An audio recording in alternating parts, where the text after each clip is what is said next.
Hey, how's it going? It's the day before Thanksgiving, and all through the house, not a creature was stirring. But man, the smoker was warming up for that turkey we're going to put on it tomorrow. Really looking forward to that.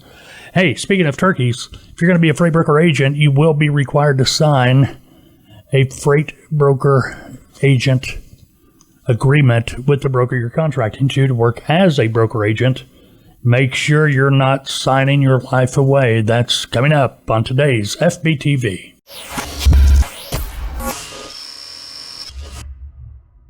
My name is Mike. I'm your host. This is FBTV. We try to put a couple of videos up a week, a podcast, a video, whatever.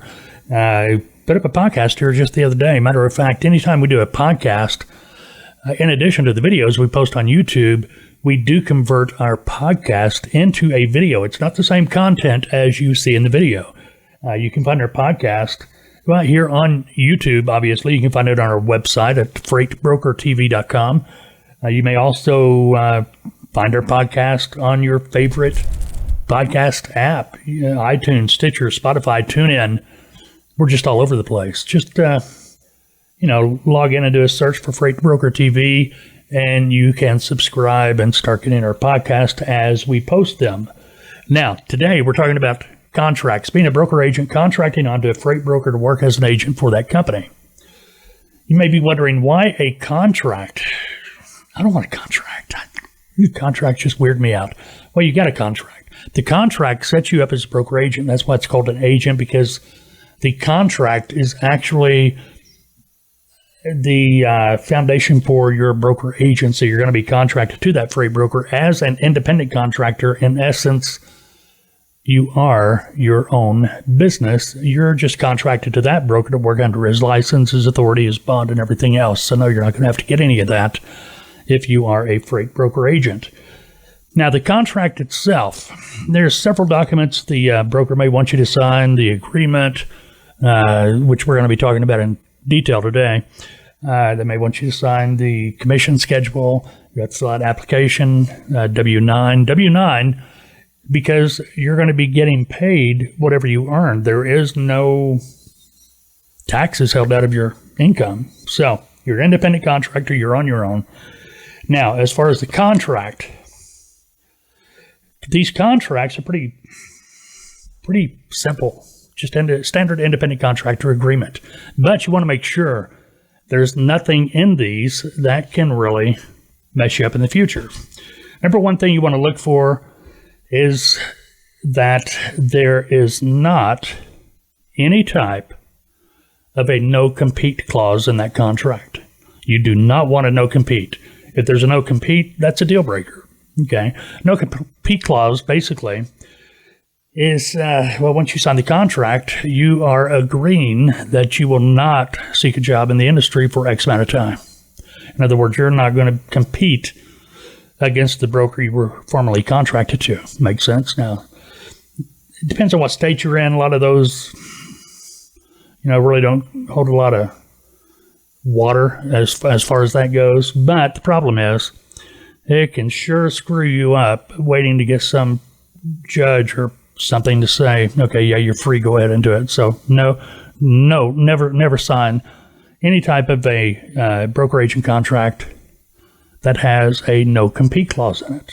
Next, don't sign a contract that you find wording which would not allow you to work your own customers in the future. Okay, while you're contracted to that broker, yes, they're going to benefit from your business. That's why you're getting 60% net or whatever the commission schedule is going to be. But those customers you built, those are your customers. You've built them from scratch. You've got your blood, sweat, and tears. Do not give that away. When you leave that broker, you should be able to continue to work your own customers no matter what company you decide to become an agent for, or you may start your own freight brokerage. So, if there is any wording in a broker agent contract that states, hey, no, you're not going to be able to work your own customers in the future, should you ever leave this broker, don't sign it, get away. Now, kind of an asterisk here, understand that the broker may try to work those customers, but that's all right. You've built that relationship. you should be just fine. No problems at all. Something else in your contract you want to pay attention to is the limit of your responsibility, your liability. As a broker agent, you should only be responsible for your commission only. If for whatever reason the shipper does not pay the broker, you should not be responsible for that money. You should only be responsible for the commission that was paid you.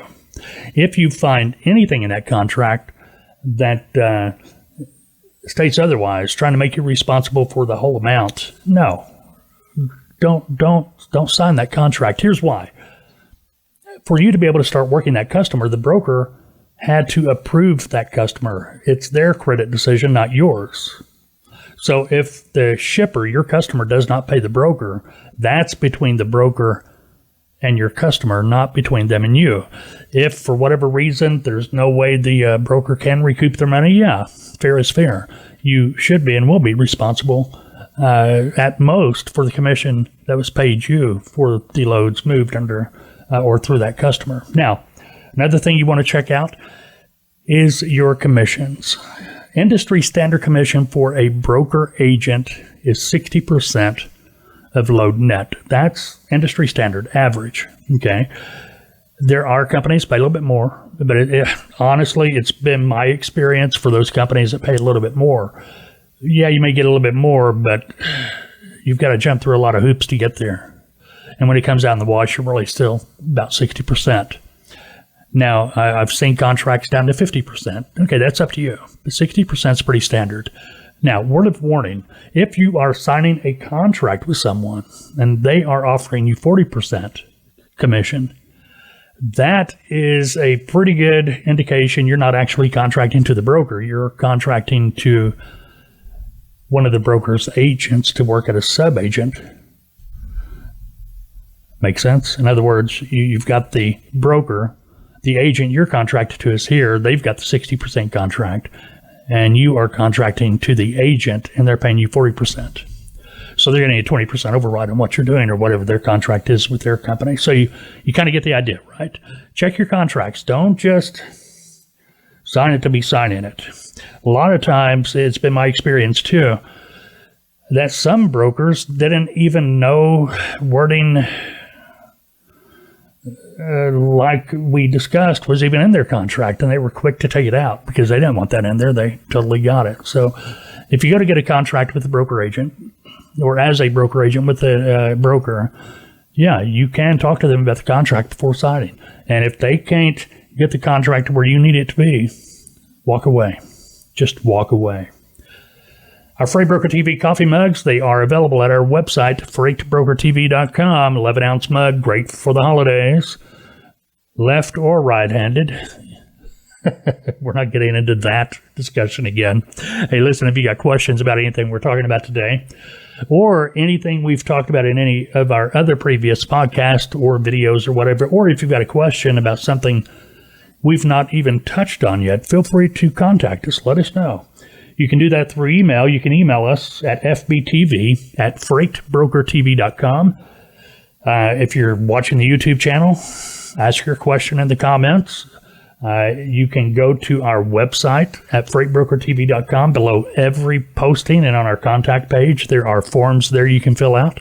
Ask your question, submit, and more times than not, we will answer your question via email. We'll get right back to you as quick as we can.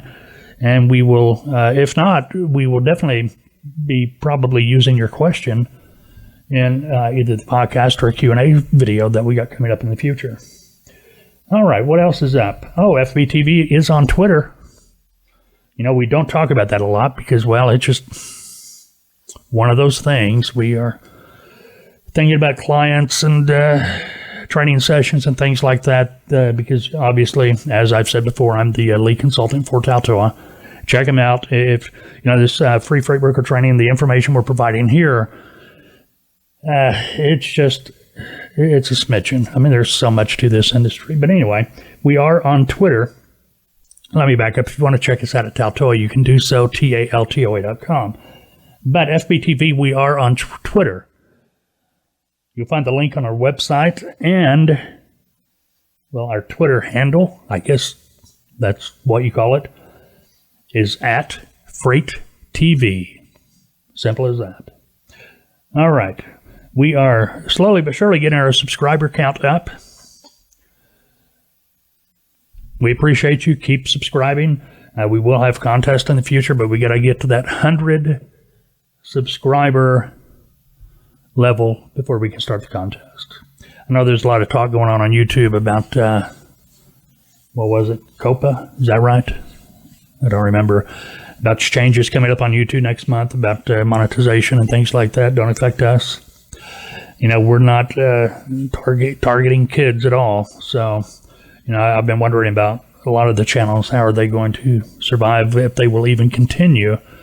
But anyway, that's a story for another day, and probably won't even affect us. I hope it don't. Shouldn't anyway, but if it ever does, we'll talk about it then. All right. Hope you have a good Thanksgiving. A good Turkey Day. Have a good one. Have a great Thanksgiving. Fill up. Have fun. Unless, of course, you've made other plans. And if you have, come on, man. It's Thanksgiving.